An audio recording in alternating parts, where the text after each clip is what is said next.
Hey guys, good morning to all of you. कैसे हैं सभी लोग? Welcome to Q tricks.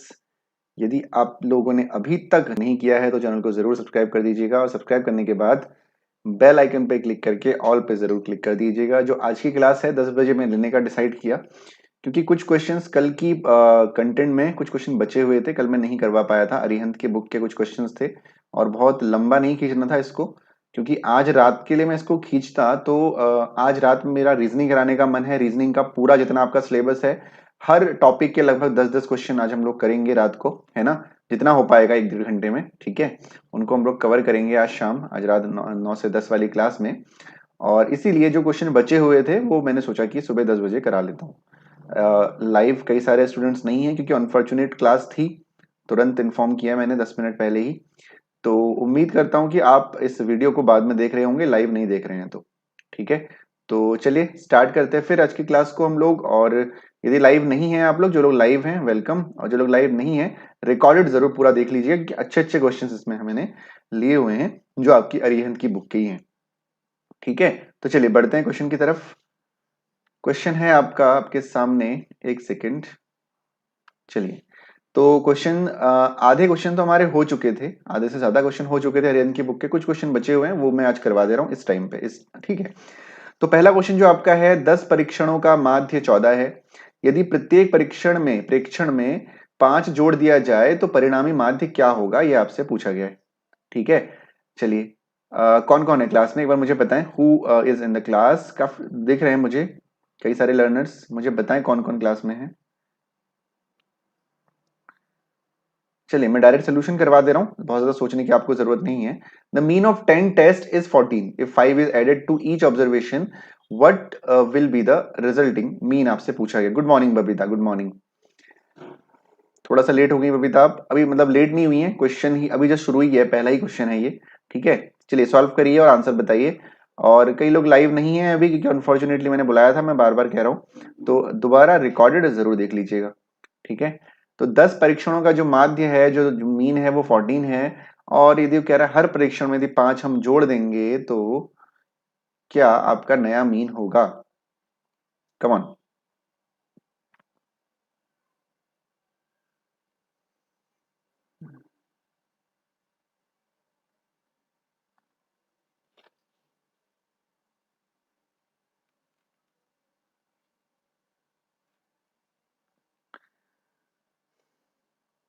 Good morning Vinita, very very good morning. चलिए guys, question आपके सामने है, जल्दी से सॉल्व करिए।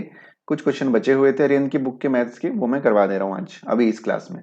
शाम की क्लास में रीजनिंग करेंगे और बिल्कुल बहुत अच्छे से रीजनिंग की प्रैक्टिस करेंगे।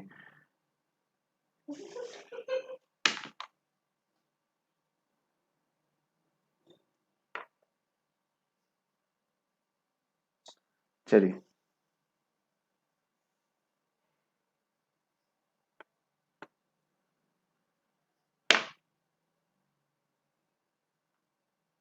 नहीं हो पा रहा है, चलिए मैं बता दे रहा हूं, ठीक है। 10 परीक्षणों का जो माध्य है वो 14 है, यानी हमारे पास 10 ऑब्जर्वेशन है कोई, ठीक है। उनका जो मीन है वो 14 है, ठीक। यानी आपने क्या किया होगा, 10 ऑब्जर्वेशन का सम किया होगा, टोटल सम किया होगा 10 ऑब्जर्वेशन का, उसको आपने 10 से डिवाइड किया होगा तो आपका 14 आया होगा, ठीक है। ये तो मैं आपको बता चुका हूं।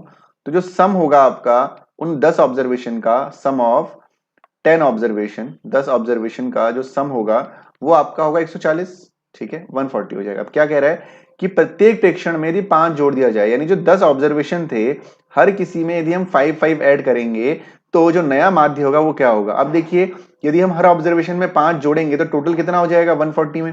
भाई एक ऑब्जर्वेशन में 5 जोड़ रहे हैं तो 10 ऑब्जर्वेशन में 50 जुड़ जाएगा, अंडरस्टूड है, तो प्लस 50 हो जाएगा। तो ये कितना हो जाएगा, ये आपका 190 हो जाएगा। अपॉन नंबर तो आपके 10 ही है, तो कितना हो जाएगा नया मीन, नया मीन आपका 19 हो जाएगा, 19 हो जाएगा। Okay guys, got it. चलिए अगले क्वेश्चन की तरफ बढ़ रहे हैं। अगला क्वेश्चन है आपका, यदि 5 संख्याओं x+1 x+2 x+3 x+4 और x+5 का माध्य 15 हो तो प्रथम 3 संख्याओं का माध्य क्या होगा, ठीक है। चलिए मैं ही सोल्यूशन कर दे रहा हूं, है ना, क्योंकि लर्नर्स कम है। 19, बबीता ने आंसर थोड़ा सा लेट किया है लेकिन आंसर आ गया है। ओके बबीता, डिले तो नहीं चल रहा है आपका, जरा देखिए ध्यान से। Come on.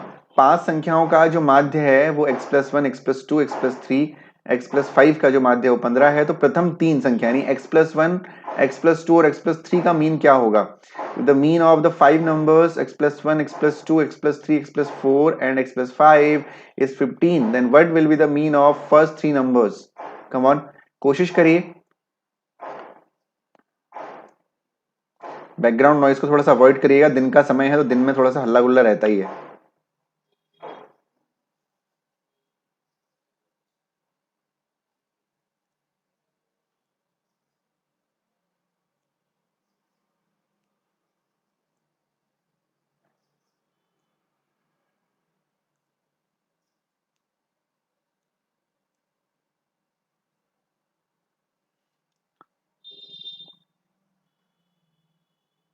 Come on guys, इस क्वेश्चन को सॉल्व करें।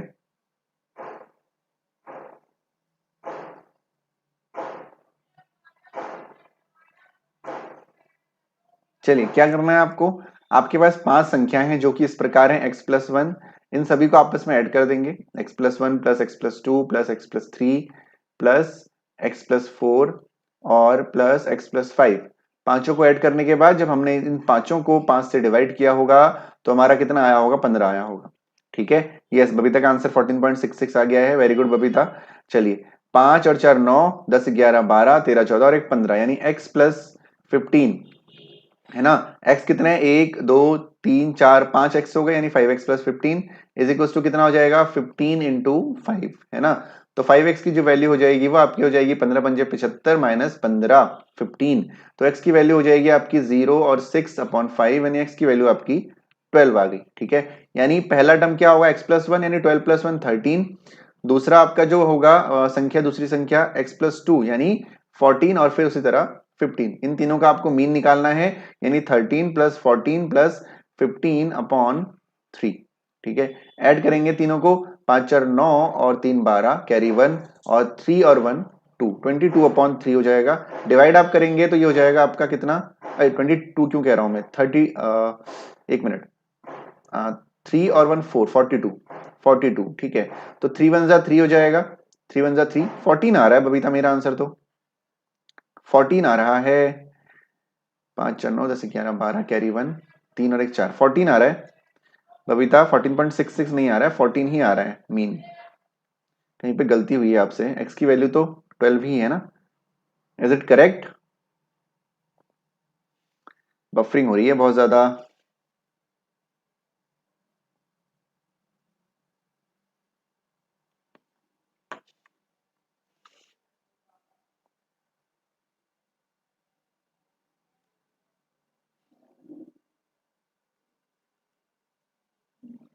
यहाँ तो सब कुछ ठीक है।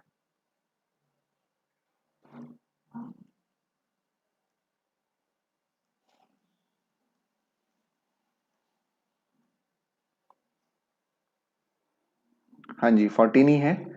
ठीक है, हाँ थोड़ा सा बफरिंग का इशू आ रहा था।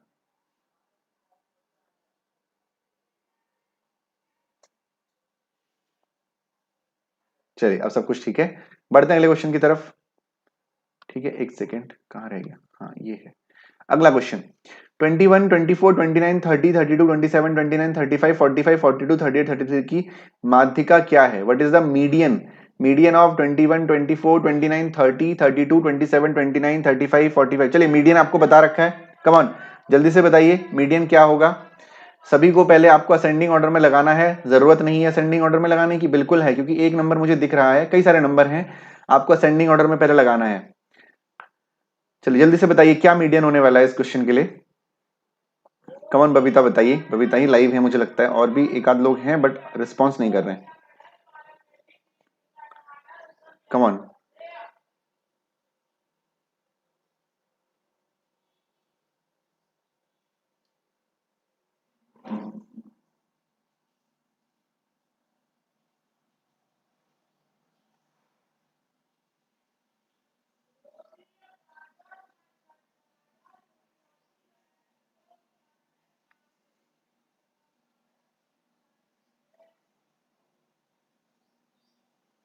चलिए मीडियन बताइए। सबसे पहले आपको असेंडिंग ऑर्डर में अरेंज करना है सभी को।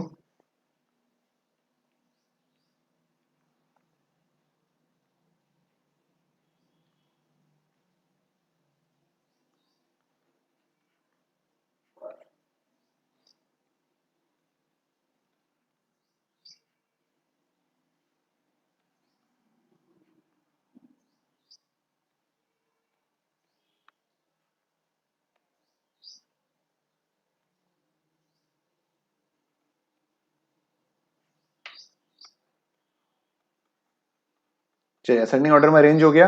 अब आपको काउंट करना है कितने नंबर्स हैं, ठीक है। 1 2 3 4 5 6 7 8 9 10 11 12।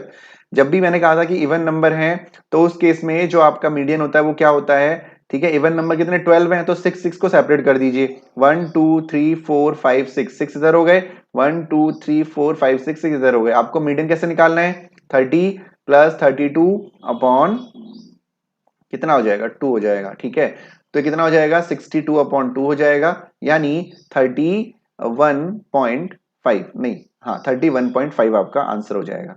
ठीक, क्या कर रहा हूं मैं, 32 आंसर होगा, 31, सॉरी माफ कीजिएगा, 31 आपका क्या हो जाएगा, मीडियन हो जाएगा। ठीक है, चलिए बढ़ते हैं अगले क्वेश्चन की तरफ।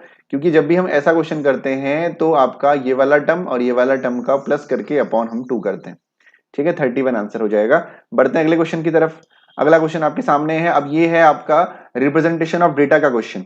ठीक है, चलिए देखिए, भारतवर्ष, ये आपके सामने एक ग्राफ दिया हुआ है। इसको हम लोग किस ग्राफ के नाम से जानते हैं, इसको हम लोग बार ग्राफ के नाम से जानते हैं। यहाँ पे जो जनसंख्या दे रखी है वो करोड़ों में दे रखी है, कि जैसे किसी भी शहर की बात की गई है, शहर की तो नहीं, इंडिया की बात की गई है, कि इंडिया की बात की गई है, यानी भारत देश की बात की गई है। भारत देश में 1991 में 18 आपका करोड़, 18 करोड़ जो है पुरुष थे और 17 करोड़ महिलाएं थी। उसी तरह 1961 में 23 करोड़ पुरुष थे और 21 करोड़ महिलाएं थी। 1971 में 28 करोड़ पुरुष, 26 करोड़ महिलाएं। 1981 में 35 करोड़ पुरुष, 33 करोड़ महिलाएं। 91 में 44 करोड़ मेल और 41 करोड़ फीमेल थी। क्योंकि देखिए दोनों ही डेटा करोड़ में है तो करोड़ से बहुत ज्यादा में घबराने की जरूरत नहीं है, हम केवल 18 और 17 भी वैल्यूज को ले सकते हैं। ठीक है, चलिए अब देखते हैं पहला क्वेश्चन क्या कह रहा है। पहला क्वेश्चन आपसे कह रहा है, भारत में वर्ष 1991 के दौरान महिला आबादी का अनुमानित प्रतिशत क्या था। भारत में वर्ष 1991 के दौरान महिला आबादी का अनुमानित प्रतिशत क्या था। अब 1991 में आपका टोटल फीमेल है कितनी, 41 करोड़ को छोड़ सकते हैं, कोई दिक्कत नहीं है क्योंकि दोनों ही उसमें है। तो what was the approximate percentage of the female population in India during the year 1991। अब परसेंटेज हमको निकालना है, तो 41 हो गया आपका फीमेल टोटल, आउट ऑफ किस में से, भाई मेल फीमेल टोटल ऐड कर दोगे आप, तो 4 और 1 5 हो जाएगा, और 4 और 4 8 हो जाएगा, यानी 85 हो जाएगा। ये इनटू 100 आपको निकाल देना है ना। सॉल्व करोगे तो ये हो जाएगा आपका कितना, 17 5 85, 5 2 10, 0 हो जाएगा। ठीक है, 41 दूनी होता है 82, 820/17 हो जाएगा। ठीक है, अब इसको आप 17 5 85 होता है तो ये 40 पॉइंट समथिंग जाना चाहिए। 31 आ रहा है बबीता का आंसर। 31 किस क्वेश्चन के लिए, बबीता बहुत डीले चल रही हैं आप, बहुत डीले, बहुत ज्यादा डीले। ठीक है, हाँ तो 17 से डिवाइड कर देंगे 820 को, बिल्कुल इस तरीके से आप लोग डिवाइड कर सकते हैं, कोई दिक्कत नहीं है ना। तो 17 4 जा 68 होता है आपका। ठीक, 17 5 जा तो 85 होता है। तो 8 4 12 हो गया और यहाँ पे 1 आ गया 0। ठीक है, और ये हो जाएगा आपका 17 7 जा 119, और 17 8 जा, हाँ 136, तो 48% के आसपास अप्रोक्सीमेट आंसर आएगा। कोई दिक्कत नहीं है, जो आंसर आपके होंगे अप्रोक्सीमेट में पूछा गया है, तो 48% आपका। आज बहुत बफरिंग है सर एंड डिले भी चल रहा है। हाँ कोई बात नहीं बबीता, मैं थ्रू आउट सारे क्वेश्चन सॉल्व करवा दे रहा हूँ, कोई प्रॉब्लम नहीं है। ठीक है, आप समझ लीजिएगा, पॉज करके कर लीजिएगा, तो 48% आपका आंसर रहेगा। ठीक है, हाँ बफरिंग तो हो रही थी थोड़ा सा, देख पा रहा था मैं। अगला क्वेश्चन क्या है, भारत में 1971 में प्रति 1000 महिला पर पुरुषों की अनुमानित संख्या कितनी थी। What was the approximate number of man पर 1000 वुमेन इन इंडिया 1971। 1971 की हमसे बात की गई है और वो क्या पूछ रहा है कि 1971 में प्रति 1000 महिला पर पुरुषों की अनुमानित संख्या कितनी थी, है ना। तो प्रति 1000 महिला पर यानी पर 1000 वुमेन आपसे पूछा गया है। तो हम पहले देखेंगे कि 1971 में है कितनी पुरुषों की संख्या, है ना। पुरुषों की संख्या 28 है, 28 करोड़ से, तो 28 ही रहने देंगे। किस पर है, 26 वोमेन पे, 26 वोमेन पे 28 मैन है ना। 26 वोमेन पे 28 मैन है, तो आपको प्रति 1000 महिला पे निकालना है। तो आप क्या करोगे, सिंपली 1000 वोमेन पे निकाल दोगे। तो यूनिटरी मेथड लगाओगे, सिंपल 28/26 इंटू 1000। ठीक है, तो अप्रोक्सीमेट नंबर पूछा गया है, ध्यान रखिएगा। ओके, तो ये 13 दूनी 26 होता है, 14 दूनी 28 होता है। ठीक, तो आप इसको, आपको क्या करना है, 14,000/13 करना है। तो ये हो जाएगा 13 1 जा 13, कैरी 1 हो जाएगा। ठीक है, तो कैरी 1 10 से जाएगा नहीं, तो फिर 0 बढ़ाइए, 13 7 जा 91 हो जाएगा, 91 और 9 हो जाएगा। फिर ये 1077 के पास आपका आंसर जाएगा, that is approximate. I hope आपको क्लियर हो रहा होगा। थ्रू आउट मैं क्वेश्चंस करवा दे रहा हूं, ठीक है, जिससे कि क्वेश्चन जल्दी से हो जाए। ओके, अगला क्वेश्चन आपके सामने है, भारत में वर्ष 1961 में प्रति हजार पुरुषों पर महिलाओं की संख्या और भारत में वर्ष 1991 में प्रति हजार महिलाओं पर पुरुषों की संख्या का अनुपात कितना है? What is the ratio of the number of female per thousand male in India in the year 1961 to the number of male per thousand female in year 1991? 1076.6। ठीक है बबीता, कोई दिक्कत नहीं है, अप्रोक्सीमेट पूछा गया था, जो भी आपका ऑप्शन होगा उसके अकॉर्डिंग आप करेंगे, कोई प्रॉब्लम नहीं है। तो अब यहाँ पे फिर वही सेम क्वेश्चन है, 1961 में प्रति हजार पुरुषों पर महिला, प्रति हजार पुरुषों पर महिला, 1961 में महिलाएं हैं कितनी? 21 फीमेल है, 21 करोड़ फीमेल है, किस पे, कितने मेल पे? 23 मेल पे 21 फीमेल है। तो आपको क्या निकालना है? प्रति हजार पुरुषों पर निकालना है, यानी 1000 मेल पे कितने हो जाएंगे? 1000 मेल पे कितनी फीमेल हो जाएंगी? 21/23 इंटू 1000। इसको सॉल्व करने की जरूरत अभी नहीं है, ऐसे रहने दीजिए, ठीक है। फिर उसके बाद 1991 में प्रति हजार महिलाओं पर, यानी इसका उल्टा कर रखा है, यानी 41 फीमेल पे आपके टोटल हैं 44 मेल, 44 मेल, आपको 1000 फीमेल पे निकालना है। तो 1000 फीमेल पे कितना हो जाएगा? 44/41 इंटू 1000। देखिए रेशियो, और जब भी आपको अनुपात निकालना होता है, वट परसेंट निकालना होता है, मैंने आपको कई बार बताया है कि पूरा सॉल्व आपको नहीं करना है, तो दिस अपॉन दिस कर दीजिए सिंपल, तो 21/23 हो जाएगा और अपॉन 44/41 हो जाएगा, क्योंकि 1000 से 1000 तो कैंसिल आउट आपका हो ही जाएगा, इसीलिए मैंने आपको पहले मना किया था कि सॉल्व करने की जरूरत नहीं है, ठीक है। तो ये आपका हो जाएगा कितना? 21 इंटू 41 अपॉन 23 इंटू 44, ठीक है। सॉल्व करेंगे तो 21 21 1 21 कैरी 2 हो जाएगा, 21 4 84, 84 और 2 आपका होता है 86, 861 आ गया। और इसको आप मल्टीप्लाई कर देंगे तो ये हो जाएगा 4 3 12, 4 2 8 और 1 9, 92 92, तो ये हो जाएगा 2 9 10 11 1012। तो ये आपका क्या हो गया? अनुपात हो गया। ऑप्शन आपके पास दिया हुआ होगा, उसके अकॉर्डिंगली आप सॉल्व करेंगे। उम्मीद करता हूं समझ में आ रहा होगा, ठीक है। चलिए बढ़ते हैं अगले क्वेश्चन की तरफ, थ्रू आउट मैं सॉल्व करवा रहा हूं, आपको करने की जरूरत नहीं है, ठीक है। चलिए ओके, एक सेकेंड, किस विषय में सभी छात्रों के कुल अधिकतम अंक हैं? ठीक है, अब ये अगला आपके सामने एक टेबल है, इसको हम टेबल के नाम से जानते हैं, टेबुलर। यस बिल्कुल Babita, you are right answer, आपका बिल्कुल सही जवाब है। नीचे मिले तालिका में 5 छात्रों द्वारा 4 अलग अलग विषयों में प्राप्त अंकों को दर्शाया गया है। प्रत्येक छात्र को सभी विषय में 100 में से अंक दिए गए हैं, ठीक है। जैसे यहाँ पे 5 छात्र हैं, 1 2 3 4 5, ठीक है। हर किसी के जो अंक हैं अंग्रेजी, गणित, विज्ञान और हिंदी। जैसे फर्स्ट स्टूडेंट के अंग्रेजी में 87 नंबर हैं, सेकंड स्टूडेंट के अंग्रेजी में 74 नंबर हैं, उसी तरह गणित, विज्ञान और हिंदी के मार्क्स आपको दिए गए हैं, ठीक है। क्वेश्चन क्या कह रहा है? पहला, किस विषय में सभी छात्रों के कुल अंक जो है अधिकतम है, मैक्सिमम मार्क्स किसमें है? तो आपको क्या करना है? इंग्लिश को ऐड करना है, मैथ्स को ऐड करना है, विज्ञान को ऐड करना है और हिंदी को ऐड करना है, ठीक है। अब देखिए कैसे ऐड करेंगे, सिंपल है, जैसे आप ऐड करना चाहे कर सकते हैं, जैसे 8 और 7 15, ठीक है। और ये इस तरीके से मैं ऐड कर रहा हूं, देखिए 8 8 16 हो जाएगा, और 16 और 6 और 7 13, यानी 23, 23 और 6 हो जाएगा आपका 29, 29 और 9 हो जाएगा आपका 38, है ना। तो ये 380 हो गया। और फिर उसके बाद 7 4 11, 11 12 13, 13 और 7 आपका 20 होता है, 22, 22 और 5 27, यानी 27। तो हो जाएगा 7 8 2 10, 3 और 1 4, ठीक है। यानी 407 आपके अंग्रेजी में मार्क्स हो गए आउट ऑफ 500। उसी तरह मैथ्स के भी ऐड कर लेते हैं हम लोग, ठीक। तो मैथ्स के ऐड कैसे करेंगे? 9 3 27 हो गया, ये 27 और ये 6 और 2 8 है, तो 9 4 36, 35 हो जाएगा, कैरी कितना हो जाएगा आपका? 3 हो जाएगा, ठीक है। समझ में आ गया ना क्या किया हमने? 9 चक्को 36 कर लिया, एक माइनस कर दिया, क्योंकि 6 और 2 8 होता है, 9 नहीं होता है, ठीक है। फिर उसके बाद 1 2 3 4, एक मिनट, हाँ 1 2 3 4 आपका ये है, तो 9 4 36 हो जाएगा, 36 प्लस या तो सीधे 9 5 45, 45 में से आप एक माइनस कर दो क्योंकि ये 8 है, तो 44, 44 और 3 आपका हो जाएगा 47, यानी 475 हो गया ये। विज्ञान में देखेंगे हम लोग, तो ये हो जाएगा 9 और 6 15, 15 और 4 आपका 19, कैरी 1 हो जाएगा, 9 5 45 और 1 46 हो जाएगा, ठीक है। फिर उसके बाद 9 और 1 10, 2 12 और 1 13, 13 और 6 आपका 19 होता है, कैरी हो जाएगा 1, और ये हो जाएगा 8 ज्यादा दिख रहा है आपको, तो 8 3 24 प्लस 9 2 18 हो जाएगा, और उधर से कैरी कितना? 1 था, तो 8 4 12 और 1 13, 2 और 1 3 और 1 4, 43, 439, ठीक है, वेरी गुड। मैथ्स में 475 मार्क्स सबसे ज्यादा हैं, तो इसका आंसर आपका क्या हो जाएगा, मैथ्स हो जाएगा इसका आंसर। यानी किस विषय में सबसे ज्यादा है, मैथ्स में।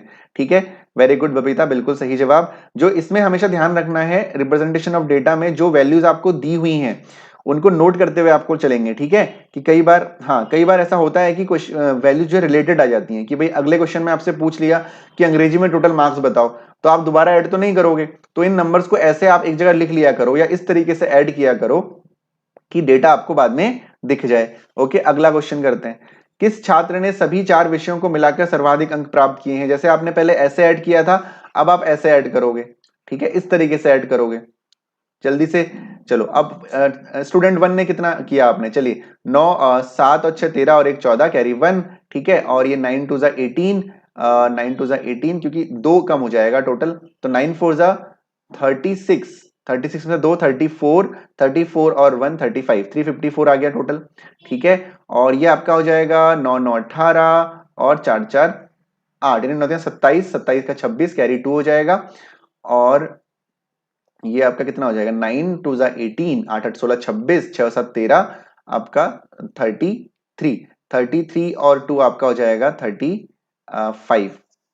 ठीक है, फिर उसके बाद हम लोग आगे बढ़ते हैं। 9 3 27, 27 और 2 29 कैरी हो जाएगा 2, और ये हो जाएगा कैरी 2 के साथ 9 4 36, 35 और 2 37, 379। ठीक है, फिर आपका 9 2 9 6 15 और 1 16 17 18 कैरी 1, और ये हो जाएगा 9 9 18, 8 8 16 यानी 26, 26 26 26 और 6 आपका होता है कितना, 32, 328। ठीक है, अच्छा कैरी था क्या कुछ, 32 ये हो गया, और 33 338। ठीक है, फिर उसके बाद चलिए एडिशन इसको कर देते हैं हम लोग। 5 और 2 7, 7 और 6 13 कैरी 1, 9 9 4 36 हो जाएगा, 363। यानी मैक्सिमम मार्क्स किस में होंगे, 9 379, यानी third student got maximum marks, यानी तीसरे नंबर का जो छात्र है, जो भी इसका नाम होगा, उसके सबसे ज्यादा अंक होंगे। ठीक है, चलिए बढ़ते हैं अगले क्वेश्चन की तरफ। अगला क्वेश्चन, एक नए विषय को शामिल किया गया जिससे सभी छात्रों ने 100 अंक प्राप्त किए। यदि उनके कुल अंकों की गणना के लिए 4 उच्चतम अंकों वाले विषय का योग किया गया है, तो कुल अंकों के आधार पर दूसरे स्थान पर कौन होगा? सिमिलर, अब सभी को ऐड करना है, लेकिन सभी को ऐड करने से पहले क्या करना है, आपसे क्वेश्चन में कहा गया है कि एक और सब्जेक्ट ऐड किया गया और उसमें सभी को फुल मार्क्स मिले, 100 मार्क्स मिले हैं। तो आपको क्या करना है, टॉप क्या करना है, टॉप अंकों का 4 उच्चतम लेना, यानी जो इन सभी का मिनिमम मार्क्स है उसको एलिमिनेट कर देना। जैसे यहाँ पे 81 को की जगह आप 100 ऐड करोगे। ठीक है, यहाँ पे कौन सा है मिनिमम, 74 की जगह 100 ऐड करोगे। फिर यहाँ पे मिनिमम कौन सा, 89 की जगह 100 ऐड करोगे। यहाँ पे मिनिमम 62 की जगह 100 ऐड करोगे। फिर उसके बाद 95 92 90 86 की जगह 100 आप ऐड करेंगे। ठीक है, तो इस तरीके से ऐड करेंगे। अब यहाँ पे दो चीजें हो सकती हैं कि जो पिछला वाला क्वेश्चन में हम एडिशन कर चुके थे, वहां पे हम लोग एक गैप लेके कर लें। लाइक, चलिए समझते हैं, क्योंकि आपने पिछले क्वेश्चन में एडिशन किया हुआ है तो मैं वहां पे स्विच कर रहा हूं। अभी 354 कैसे आया होगा, जब हमने 81 ऐड किया होगा। तो 81 100 से कितना दूर है, 81 100 से कितना दूर है भाई, 81 100 से है आपका 19 दूर। तो इसमें आप 19 ऐड कर दो डायरेक्टली। तो 19 जब ऐड करोगे तो कितना हो जाएगा, मैं ये पिछला क्वेश्चन बता रहा हूं, दोबारा बता रहा हूं, 354 364 374, यानी 373 हो जाएगा। उसी तरह यहाँ पे आपने 74, तो 26 आप ऐड करोगे तो 100 हो जाएगा। 26 ऐड करोगे तो इसमें 26 ऐड कर दो, 6 6 12 कैरी 1, और 5 2 7 और 1 8, 382 हो गया। ठीक है, इसी तरीके से फायदा उठाना है पिछले जो भी हमने किया हुआ है। इसमें 89 की जगह 100 होगा, तो 89 और 100 में कितना डिफरेंस है, 11 का डिफरेंस है। तो 379 389 और 390 हो जाएगा ये। ठीक है, समझ में आ रहा है नहीं आ रहा है? 62 यानी कितने का डिफरेंस है, 38 का डिफरेंस है, तो 38 इसमें ऐड कर दो फिर से। तो 8 और 16 हो जाएगा, 336 और 1 7 हो जाएगा, और ये 376 हो जाएगा। ठीक है, फिर यहाँ पे क्या कौन सा 86, फिर से कितने का डिफरेंस है, 14 का डिफरेंस है, तो इसमें 14 ऐड कर देंगे, 4 और 3 7 हो जाएगा, 6 और 1 7 हो जाएगा, और 377 हो जाएगा। समझ में आया?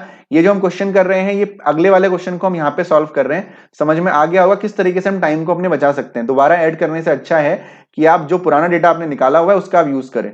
तो इस क्वेश्चन में आपसे पूछा गया था कि दूसरे स्थान पर कौन होगा, तो पहले स्थान पर कौन है, यदि हम देखें तो 390 वाला पहले स्थान पे है, दूसरा 382 वाला दूसरे स्थान पे, यानी जो छात्र 2 है वो आपका सेकंड पे होगा। ठीक है, समझ में आ रहा है बबीता कंसेप्ट, किस तरीके से क्वेश्चन को सॉल्व करना है? क्योंकि केवल जितने भी लोग क्लास में हैं सिर्फ जो है बबीता ही रिस्पॉन्ड कर रही हैं, इसीलिए मैं बबीता से पूछ रहा हूं, बाकी लोग भी रिस्पॉन्ड करें। समझ में आ रहा है ना क्या किस तरीके से क्वेश्चन को सॉल्व करना है? ठीक है, चलिए अगला क्वेश्चन आपके सामने है। तो अगला जो क्वेश्चन है आपका, हाँ हेलो गीता, तो जो अगला क्वेश्चन है आपका ये पाई चार्ट का क्वेश्चन है, बिल्कुल अरिहंत का ही क्वेश्चन है, लेकिन ये अरिहंत में कलर तो है नहीं, कलरफुल नहीं है, लेकिन ये मैंने खुद बनाया है आपके लिए, क्योंकि वहां पे फोटो खींच के तो हम नहीं कर सकते, ये जो है प्रेजेंटेशन में हमको खुद बनाना पड़ता है। ठीक है, तो बिल्कुल सेम क्वेश्चन है, अरिहंत की तरह ही है। नीचे दिए गए वृत्त चित्र में एक बहु ब्रांड दुकान पर 5 विभिन्न ब्रांडों के जूतों की संख्या को दर्शाया गया है। यहाँ कुल 1200 जूते हैं। ठीक है, तो 1200 जूते हैं। ठीक है, तो 1200 जूतों में प्यूमा के 21% हैं, वेंस कंपनी के 13% हैं, एडिडास कंपनी के 25% यानी 25% हैं, रिबॉक कंपनी के 23% हैं और नाइकी के 18% हैं। आपसे पूछा गया है कि रिबॉक ब्रांड के कितने जूते हैं, जल्दी से करिए, कम ऑन, कई लोग क्लास में हैं, जल्दी से मुझे बताइए रिबॉक ब्रांड के कितने जूते हैं? टोटल जूते 1200 हैं, जल्दी से बताइए रिबॉक ब्रांड के कितने जूते हैं?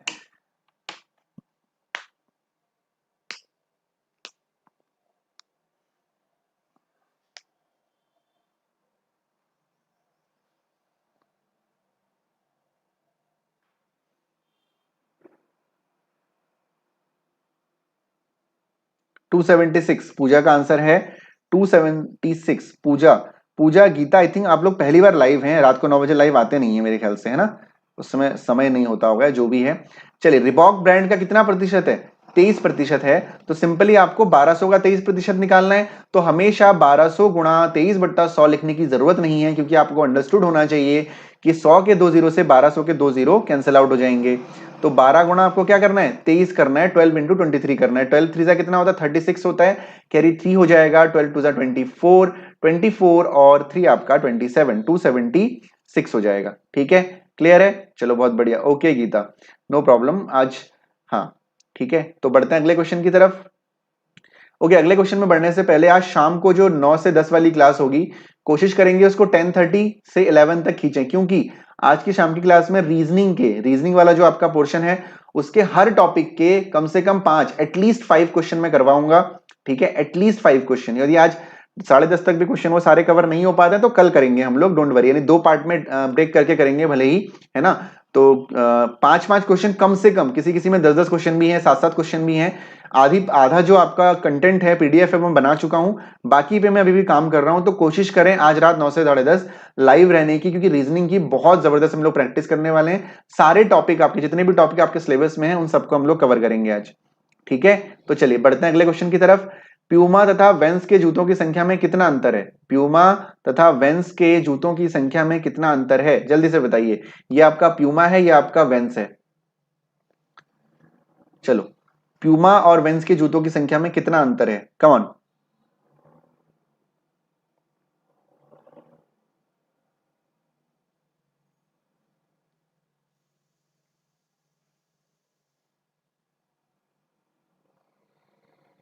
जल्दी बताओ।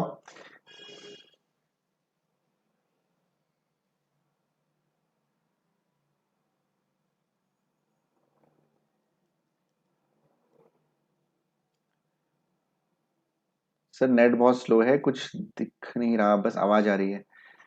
ओके गीता, आप रिकॉर्डेड देख लीजिएगा गीता। ठीक है गीता, आप रिकॉर्डेड देख लीजिएगा, कोई दिक्कत नहीं, यदि आपके पे नेट की दिक्कत है तो you can watch it later as a recorded session. 285 आ गया बबीता का आंसर। ठीक है, रिकॉर्डेड देख लेना, कोई प्रॉब्लम नहीं है। ओके, तो देखो इस क्वेश्चन को करने के 2 तरीके हो सकते हैं। पहला तरीका आप क्या करते हैं, आप पहले 12 इंटू 21 करोगे, फिर -12 इंटू 13 करोगे, मतलब बेसिकली पहले 1200 का 21% निकालोगे, फिर 1200 का 13% निकालोगे। बट ऐसे आपको नहीं करना है। देखो पूरी जो कैलकुलेशन है वो 1200 पे है, मैं पहले भी इसको बता चुका हूं आपको। तो 21% प्यूमा है और आपका 13% वेंसेस का डिफरेंस निकालना है, तो पहले परसेंटेज का डिफरेंस निकाल लो। तो 13 और 7 और 8 यानी 8% आपका क्या हो जाएगा? डिफरेंस हो जाएगा। तो सिंपली आपको 1200 का 8% निकालना है, यानी 12 इंटू 8 करना है, 12 8 96 हो जाएगा। यानी प्यूमा और वेंस के जूतों का जो अंतर है, जो डिफरेंस है, वो 96 है। ठीक है, गॉट इट? चलो बहुत बढ़िया। पूजा, बबीता का आंसर गलत हो गया था, बट आई होप अब समझ में आ गया होगा बबीता आपको। अगला क्वेश्चन, रिबॉक व नाइकी की ब्रांडों के जूतों के बीच की संख्या का अंतर किन दो ब्रांडों के जूतों की संख्या के अंतर के समान है? चलो जल्दी से बताओ। रिबॉक व नाइकी, यानी रिबॉक और नाइकी के बीच का जो डिफरेंस है जूतों का, किस किस और दो के बीच का डिफरेंस का इक्वल है? जल्दी से। रिबॉक और नाइकी की ब्रांडों के जूतों के बीच का संख्या का अंतर किन दो ब्रांडों के जूते की बीच की संख्या के अंतर के समान है? Come on.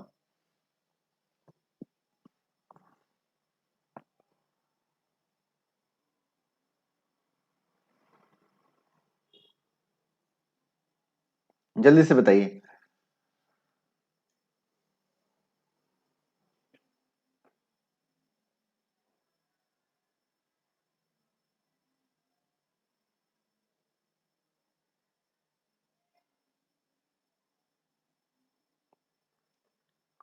है किसी के समान या नहीं है?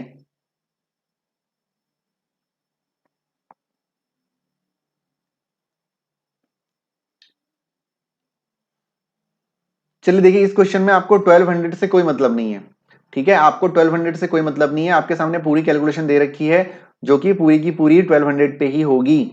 अब देखो, नाइकी और रिबॉक है, ठीक है, नाइकी और रिबॉक है, तो इसके बीच का जो डिफरेंस है, एक्चुअली वो परसेंटेज का डिफरेंस कितना है? 8, 18 और 23, तो 18, 19 है ना, 19, 20, 21, 22, 23, यानी 5% का डिफरेंस है। अब आपको ये देखना है कि किस और ब्रांड का जो परसेंटेज का डिफरेंस है वो 5% है, आपको बस ये निकालना है। तो देखो, नाइकी से तो हम किसी को कंपेयर कर नहीं सकते, क्योंकि कंपेयर करेंगे तो उसको 23 होना पड़ेगा, या हो सकता है कि उससे छोटा नंबर हो। तो 13 मुझे वेंस दिख रहा है, वेंस कितना है? 13% है। 13, 14, 15, 16, 17, 18, यानी नाइकी और वेंस के बीच का डिफरेंस भी कितना है? 5% है। दोबारा समझिए, रिबॉक और नाइकी के बीच का जो डिफरेंस है वो 5% है। आप 1200 का यूज करोगे तो 12 पंजे कितना आ जाएगा? 60 आ जाएगा। ठीक है, अब आपको देखना है कि और किसका डिफरेंस कितना है? आपका 5 है।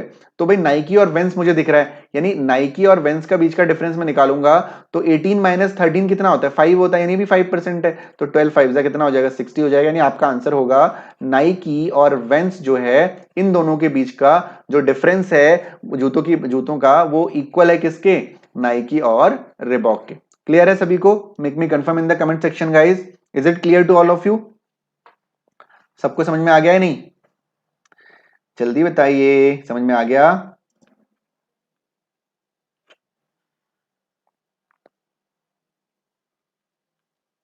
क्लियर है? क्लियर है नहीं है? कम ऑन गाइस, जल्दी बताओ। मेरे ख्याल से दिक्कत हो रही है बहुत ज्यादा आज क्लास में दिन में। चलो अगले क्वेश्चन की तरफ बढ़ रहे हैं फिर हम लोग। यस, क्लियर है। अगला क्वेश्चन, प्यूमा के जूते नाइकी के जूतों से कितने प्रतिशत अधिक हैं? What percent more? ध्यान से, कितने प्रतिशत ज्यादा हैं? तो पहले आपको जूते निकालने पड़ेंगे, कितने जूते हैं, फिर आपको डिफरेंस निकालना पड़ेगा, फिर परसेंटेज निकालना पड़ेगा। डायरेक्टली परसेंटेज का डिफरेंस मत निकालिएगा।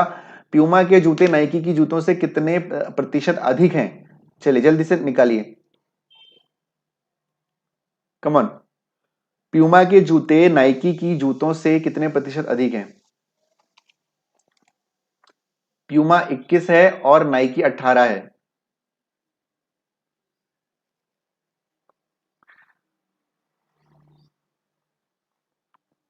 चलिए 1 मिनट दे रहा हूं, कोशिश करिए, उसके बाद मैं बताता हूं डायरेक्टली।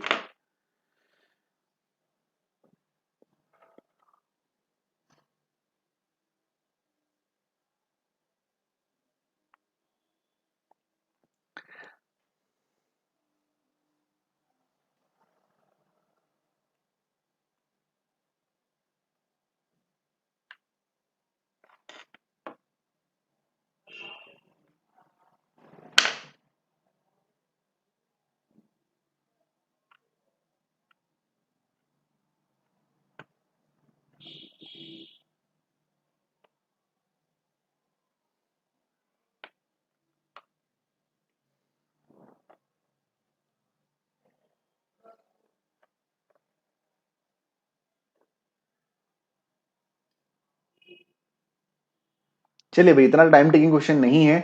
देखिए, इस क्वेश्चन को करने के आपके पास दो तरीके हैं। पहला तरीका, आप प्यूमा के जूते निकालिए और नाइकी के जूते अलग अलग कैलकुलेट करिए। जैसे कि प्यूमा के निकालने के लिए आपको करना पड़ेगा 12 इंटू 21, और नाइकी के निकालने के लिए आपको करना पड़ेगा 12 इंटू 18। ठीक है, मैंने पहले ही कहा कि ऐसे करके आप कर सकते हैं। ठीक है, तो 12 इंटू 21 हो जाएगा आपका ये, और 12 इंटू 18 हो जाएगा। अब देखो देखो दोनों में 12 तो कॉमन रहेगा, तो आपको ये करने की कोई जरूरत नहीं है, आप सीधे सीधे 18 और 21 भी ले सकते हो। आपसे पूछा गया कि प्यूमा का जो जूते हैं वो नाइकी से कितने ज्यादा हैं, यानी 21 माइनस 18 अपॉन कितना, किससे कंपेयर कर रहे हो आप, कितने से, नाइकी से कंपेयर कर रहे हो, तो नाइकी का कितना है 18 है, अपॉन 18 इंटू 100, तो ये कितना हो जाएगा 3 अपॉन 18 इंटू 100, तो 3 6 18 होता है, तो ये हो जाएगा 100/6 या 50/3% आपका ज्यादा है। यदि आप ऐसे करना चाहते हो तो ऐसे भी हो जाएगा। देखो 12 इंटू 21 है और 12 इंटू 18 है, जो भी नंबर आएगा, क्योंकि 12 आपका कॉमन है, तो डिफरेंस इसका किसी भी कंडीशन में 3 ही आएगा। ठीक है, और अपॉन में आपका नीचे आपको 18 ही रखना है एट एनी कॉस्ट, यानी 12 इंटू 18 रखना है। ठीक है, तो आप चाहें तो वैल्यूज निकाल के करें या वैल्यूज बिना निकाले करें, जैसे आप कंफर्टेबल हैं आप वैसे करें। Is it clear to all of you? सबको समझ में आ गया है? जल्दी बताएं। और जो लोग रिकॉर्डेड देख रहे हैं, क्योंकि ज्यादा लोग लाइव आज नहीं है इस समय, तो 16.66%। यस बबीता, बिल्कुल बिल्कुल सही। गीता समझ में आ गया है? पूजा, गीता, इज इट क्लियर? समझ में आ गया? आप लोग टेलीग्राम चैनल पे नहीं है क्या? टेलीग्राम चैनल ज्वाइन करना था आप लोगों को। चलो अब खैर क्या करेंगे आप लोग, अब तो आप लोगों का एग्जाम है 4 दिन बाद। चलिए कोई बात नहीं। ठीक है, तो 50/3% हो गया आंसर। ठीक है, तो गाइज अरिहंत के बुक के ऑलमोस्ट क्वेश्चन जो आपके सिलेबस से मैच करते हैं, मैंने परसों की क्लास में भी कहा था, कल की क्लास में भी कहा था, कोई बात नहीं बबीता, प्रैक्टिस करने से हो जाएगा। कल की क्लास में भी कहा था कि उसमें बहुत सारे क्वेश्चन आपके सिलेबस से मैच नहीं करते हैं, उनको करने की जरूरत नहीं है, पता नहीं उन्होंने क्यों बनाया है, क्योंकि हम सिर्फ यूकेपीएससी के द्वारा जो सिलेबस दिया गया है उसी के अकॉर्डिंग हम लोग चलेंगे। तो जो मैक्सिमम क्वेश्चन है उसके मैं करवा चुका हूं, और भी मैथ्स की प्रैक्टिस में आपको आप कराऊंगा परसों, है ना, एग्जाम से कुछ दिन पहले करवाऊंगा, एक दिन पहले, क्योंकि आज शाम को जो क्लास होने वाली है 9 से 10, आज शाम को जो 9 से 10 क्लास होगी उसमें हम लोग रीजनिंग करेंगे, है ना, रीजनिंग करेंगे। बहुत सारे क्वेश्चन आपके टॉपिक, आपके सिलेबस में जितने टॉपिक हैं उन सभी टॉपिक के एटलीस्ट, ध्यान से सुनिएगा, एटलीस्ट 5-5 क्वेश्चन करेंगे। ठीक है, कम से कम 5, ज्यादा तो कितने भी हो सकते हैं, है ना, किसी किसी में मैंने 10 भी लिए हैं, किसी किसी में 7 भी लिए हैं। ठीक है, और इस क्लास को कोशिश करेंगे कि 10:30 तक खींचें, और यदि नहीं हो पाते सारे क्वेश्चन आज, जैसा कि मुझे उम्मीद है नहीं हो पाएंगे कि बहुत सारे क्वेश्चन होंगे, तो इसको फिर अगले दिन भी हम 9 to 10 खींचेंगे, या कल मॉर्निंग में, इस समय बच्चे कम रहते हैं, है ना, तो रात को ही हम क्लास करेंगे एक और रीजनिंग का। ठीक है, तो आज है आपका ट्यूसडे, आज ट्यूसडे को ये क्लास हो जाएगी, वेडनेसडे को ये हो जाएगी, फिर बचा थर्सडे, फ्राइडे और सैटरडे, तो 3 दिन हमारे पास और बचते हैं प्रैक्टिस के लिए। इसमें हम लोग मैथ्स और रीजनिंग फिर कंबाइन करके प्रैक्टिस कर लेंगे। ठीक है, तो रात की क्लास में सिर्फ 2 4 5 दिन बचे हैं हमारे पास, तो 5 दिन जो है, सैटरडे को तो चलो छोड़ के ही चलिए आप लोग, है ना, तो 5 दिन हमारे पास, केवल 4 दिन हमारे पास बचे हैं देखा जाए तो। सैटरडे को बहुत ज्यादा पढ़ाई नहीं करेंगे, ठीक है, थोड़ी बहुत चीजें कर लेंगे रिवाइज, और फ्राइडे तक 4 दिन की क्लास है, मेहनत करेंगे तो आराम से 25 स्कोर हो जाएगा बहुत इजीली, कोई दिक्कत नहीं होगी। ठीक है, 3-4 दिन में कवर हो जाएगा सर मैथ्स रीजनिंग, क्योंकि सिलेबस बहुत बड़ा है और पॉइंट्स देखने में ही सारा टाइम निकल जाएगा। गीता, आप देख नहीं रही हैं क्या पूरी क्लासेस? देखिए, जो सिर्फ 4 दिन, अभी आप 4 दिन पहले या 5 दिन पहले 10 दिन पहले रिवाइज करने आया है सिलेबस लेके, तो उसमें तो प्रॉब्लम है। ठीक है, आज हमारी 54th क्लास है, स्क्रीनिंग टेस्ट की हमारी 54th क्लास है, रोज क्लास होती है 9 से 10, है ना, तो हमको बस रिवाइज करना है ना, हमको पूरा नहीं पढ़ना है, हमको बस क्वेश्चंस की प्रैक्टिस करनी है, क्योंकि हम सारे टॉपिक शुरू से लेके अब तक पढ़ चुके हैं, हमें बस क्वेश्चंस की प्रैक्टिस करनी है, और पॉइंट्स देखने में तो सारा टाइम निकल जाएगा। कोई बात नहीं, नहीं निकलेगा टाइम, आपको अब बस प्रैक्टिस करनी है, 1 घंटा दे दो, क्योंकि देखो कंपटीशन एक ऐसी चीज है जो एग्जाम के 1 मिनट पहले तक भी आपकी तैयारी कभी 100% नहीं होती है, इस बात का आपको ध्यान रखना है। कंपटीशन, आप कोई भी कंपिटेटिव एग्जाम फाइट कर रहे हो, एग्जाम के 1 मिनट पहले तक भी कभी भी आपकी 100% तैयारी नहीं होती है, कुछ ना कुछ 1% छूट ही जाता है हमेशा, है ना, तो 100% तो कभी नहीं हो सकता। अब दूसरी बात पे आते हैं, यूकेपीएससी लेक्चरर में ये आपका दूसरी बार स्क्रीनिंग टेस्ट हो रहा है, इससे पहले 2016 में हुआ था, उससे पहले 2009 में हुआ था। ठीक है, तो हमें जो सिलेबस दिया गया उसी के अकॉर्डिंग हम चल सकते हैं, है ना, बाकी एग्जाम का पैटर्न कैसा रहेगा, लेवल कैसा रहेगा, वो ना आपको पता है ना मुझे पता है, जो सिलेबस दिया है उसके अकॉर्डिंग मैंने आपको चीजें करवाई हुई हैं, है ना, 54 क्लासेस हो चुकी हैं, अब 4 दिन में उनको देखना सीखना, इट्स क्वाइट डिफिकल्ट, लेकिन मुश्किल भी नहीं है, नामुमकिन नहीं है लेकिन मुश्किल है, माफ कीजिएगा, नामुमकिन नहीं है लेकिन मुश्किल है। तो कोई टॉपिक यदि आपको दिक्कत कर रहा है तो आप वहां जाके पढ़ सकते हैं। अभी 4 दिन में हमको केवल रिवाइज करना है। रिवाइज करने का सबसे बेस्ट तरीका यही है कि हम लोग ज्यादा से ज्यादा क्वेश्चंस की प्रैक्टिस करें। ठीक है गाइस, गॉट इट एवरीवन? सबको समझ में आ गया? हाँ, कवर तो हो ही गया है ना। 54 डेज से हम लोग पढ़ रहे हैं गीता, कवर तो हो ही गया है ऑलमोस्ट सारी चीजें। सिलेबस तो बहुत पहले पूरा हो चुका है, बस अब हमें प्रैक्टिस करनी है। Okay guys, got it? समझ में आ गया? तो आज की क्लास को मैं यहीं पे एंड कर रहा हूं। ठीक है, यही कुछ क्वेश्चन बचे हुए थे, इनको मैंने अभी इसीलिए कराया क्योंकि रात को मैं टाइम वेस्ट नहीं करना चाहता था। मैं चाहता था कि सीधे सीधे हम लोग रीजनिंग स्टार्ट कर पाए। ठीक है, तो अब हम लोग नाइट में मिलेंगे 9 to 10 या 10:30 या 11, देखते हैं, वो जैसा भी सिचुएशन के अकॉर्डिंग होगा उसको देखेंगे। ठीक है, चलो तब तक के लिए bye bye guys, have a nice day, see you at night, bye bye.